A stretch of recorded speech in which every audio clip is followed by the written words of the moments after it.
تقریباً کوئی آلموسٹ میرے خیال 3 سال پہلے کی بات ہے، مجھے مفتی حنیف قریشی صاحب کا فون آیا۔ ان دنوں میں اسلام آباد میں تھا۔ مجھے کہنے لگے کہ یار مجھے آپ کے بارے میں پتہ چلا ہے کہ آپ نے یہ کہا ہے کہ قادیانی اگر ہمیں مسلمان مان لیں تو ہم انہیں مسلمان مان لیں گے، آپ نے یہ جملہ بولا ہے؟ میں نے کہا جی بولا تو ہے لیکن یہ اس طرح نہیں ہے۔ کہتے ہیں کس طرح ہے؟ میں نے کہا یہ میں دعوت کا سلیقہ سکھا رہا تھا، تعلیق بالمحال۔ اب چونکہ وہ منطق کے امام ہیں بریلویوں میں، انہیں پتہ ہے یہ ٹرم کا کیا مطلب ہے، تعلیق بالمحال، یعنی مثال دینا اس چیز کی جو محال ہے۔ تو یہ میں نے ان کو تعلیق بالمحال والی بات کی تھی کہ اگر تم یہ لکھوا کے لے آؤ، اگر اللہ کا کوئی بیٹا ہوتا تو میں عبادت کرتا، بیٹا نہیں ہے، عبادت نہیں ہے، چونکہ تم لوگ ہمیں مسلمان مان ہی نہیں سکتے۔ میں نے اب یہ پوری بات حنیف قریشی صاحب کے سامنے تو خیر اتنی لمبی تو نہیں رکھی، مجھے تو پتا ہے وہ منطق جانتے ہیں۔ میں نے کہا جی میں نے تعلیق بالمحال کے طور پہ بات کی تھی۔ ان کا اچھا وہ تو انجینئر صاحب وہ تو ٹھیک ہے، انہوں نے دوسری بات ہی نہیں کی، اس لیے کہ انہیں پتا تھا کہ یہ علم الکلام میں اس طریقے سے چیزیں ہوتی ہیں۔ اب یہاں پر دیکھیں چونکہ اس کی دم پر پاؤں آ چکا تھا،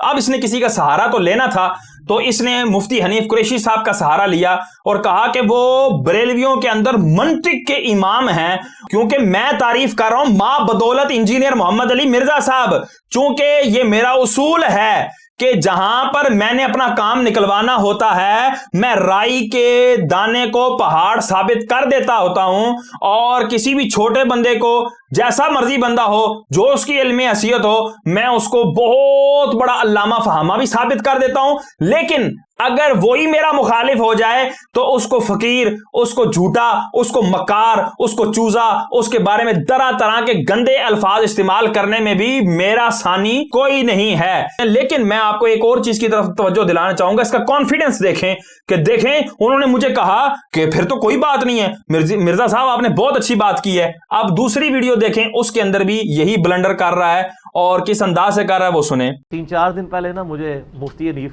قریشی صاحب کا فون آیا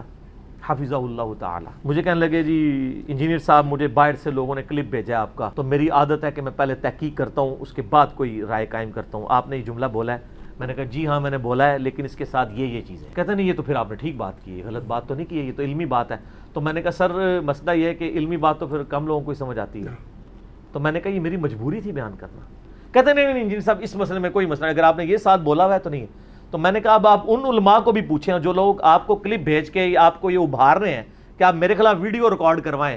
تو خدا کے لیے پہلے ان کا میں نے اسی لیے آپ سے پوچھ لیا، تو شکر ہے انہوں نے پوچھ لیا، ورنہ اس کلپ کے ساتھ مفتی حنیف قریشی صاحب کی تصویر لگی ہونی تھی تھامنیل۔ یہاں دیکھیں ان 2 ویڈیوز کے اندر مرزا کتنے کانفیڈنس کے ساتھ یہ دعویٰ کر رہا ہے کہ اس کو حنیف قریشی صاحب کی کال آئی اور انہوں نے اس سے یہ سوال کیا کہ آپ نے اس طرح کے جملے بولے ہیں، تو اس نے کہا کہ جی بولے ہیں، لیکن اس انداز سے بولے ہیں کہ میں نے ان کو تعلیق بالمحال قرار دیا ہے، اور پھر آگے سے کہتا ہے کہ جی انہوں نے مجھے کہا ہاں اگر مرزا صاحب آپ نے یہ والا کٹا چھوڑا ہے نا تو یہ بالکل درست ہے، اس میں کوئی مذائقہ نہیں، یہ تو علمی بات ہے، آپ نے خالص علمی بات کی ہے۔ کتنے کانفیڈنس کے ساتھ یہ جھوٹ بول رہا ہے۔ اس کو جھوٹ میں اس لیے کہہ رہا ہوں کہ حنیف قریشی صاحب سے رابطہ کیا گیا اور ان سے اس متعلق سوال کیا گیا، انہوں نے کیا جواب دیا اب وہ سنیں آپ۔ السلام علیکم ورحمۃ اللہ تعالیٰ وبرکاتہ۔ مرزا محمد علی جیلمی صاحب نے جو یہ کہا ہے کہ اگر قادیانی ہم مسلمانوں کو کافر کہنا چھوڑ دیں تو ہم بھی انہیں کافر کہنا چھوڑ دیں گے، تو ان کا یہ کہنا بالکل غلط ہے۔ بعد ازاں جب ان کی گرفت کی گئی تو انہوں نے اس کا جواب یہ دیا کہ میں نے یہاں تعلیق بالمحال کی ہے، اور میرے کہنے کا یہ مطلب تھا کہ چونکہ قادیانی ہمیں مسلمان مانیں گے ہی نہیں تو پھر ہم بھی ان کو مسلمان نہیں مانیں گے۔ تو اس حوالے سے انہوں نے میرا نام بھی کسی ویڈیو میں لیا ہے، تو کچھ احباب نے مجھ سے دریافت کیا ہے، تو اس کا جواب پہلا تو یہ ہے کہ یہاں پر مرزا صاحب کی عدم علم